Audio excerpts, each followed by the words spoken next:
Hi, welcome to episode 3 of our Family Homelessness Information Series. We're talking about trauma-informed care. For this part of the series, we are here at CUPS, and I am with Amanda Ray Storteboom. So Amanda, do you want to introduce yourself and explain your role at CUPS and a little bit about what CUPS does? Sure, absolutely. Thank you, Kara. So I am the Director of Integration and Special Projects here at CUPS, and I've been with CUPS for about 7 years, and my role now is really focused on bringing together all the pieces of our organization and integrating them. So CUPS works with families and individuals who are experiencing the effects of adversity and trauma, and we work with them to build resilience skills to move them to self-sufficiency. So how does CUPS incorporate trauma-informed practice in their work? We have a trauma-informed care team that sort of keeps it in the forefront for us. So this year, their priorities are really looking at how do we change a bit of our space to make a more trauma-informed and welcoming environment, as well as working to develop a secondary trauma response for staff. And so having that team within our organization and meeting on a regular basis really helps us to keep it forefront of mind.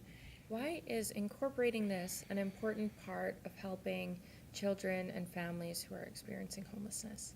Our trauma-informed approach is really the best way to respond to people who've been experiencing this. And I think one of the things we know more and more about now and are focusing more on is this early childhood adversity or developmental trauma, because it impacts the structure of your developing brain, and that affects skills such as your ability to self-regulate your emotions or executive function, which is to plan ahead, remember things, sort of those basic life skills. And so we've looked at the ACE study, and so that's an adverse childhood event study, and what that did was actually link poor health outcomes to an increased number of traumatic events that you've had in your life.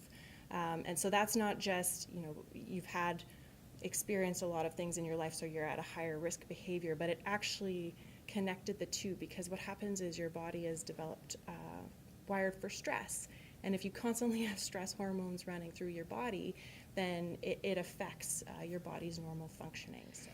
How can we help children who have experienced trauma and adversity be resilient through the rest of their lives? Yeah, absolutely. So I think the biggest way that we can impact that is to build the capacity of the caregivers in their lives, or build the capabilities of the caregivers in their lives. So we know that if we just work with children, our opportunity with them is a limited window, but those caregivers are going to be in their life on an ongoing basis. So the best way to do that is to work with the caregivers and increase those capabilities. So the theory of change from the Harvard University Center on the Developing Child is just that. And they've actually just released a paper that talks about 3 principles in terms of how to do that. The first one is supportive relationships, so building those supportive relationships. The second one is to reduce the exposure to stress. And then the third one is building core life skills. And so a lot of, I think for a lot of folks in this sector, they think, well, we already do that already, and it's true, we absolutely do. So, but it's being very mindful about it and looking at where specifically do we have the opportunity to do that more so, and really focusing on building the capabilities of the caregivers in these children's lives. How can we adopt trauma-informed practices in our own lives? I think it involves a really fundamental shift of moving from what's wrong with you to what happened to you. And so when we do that, I think our approach has to be understanding that everyone's doing the very best that they can. And so responding to situations with patience and empathy, really genuine curiosity and not judgment over what's happening for someone. I think the other big component is a huge component of self-reflection, self-compassion, and also building the supports in our own lives and our own coping mechanisms, because it's very difficult to respond in a trauma-informed way if things are going on for you that are maybe triggering or that you need additional support around. So I think those would be sort of the ways I would recommend. Yeah, great answer. Thank you, Amanda, for joining us today. What can people do if they are interested in learning more? CupsCalgary.com.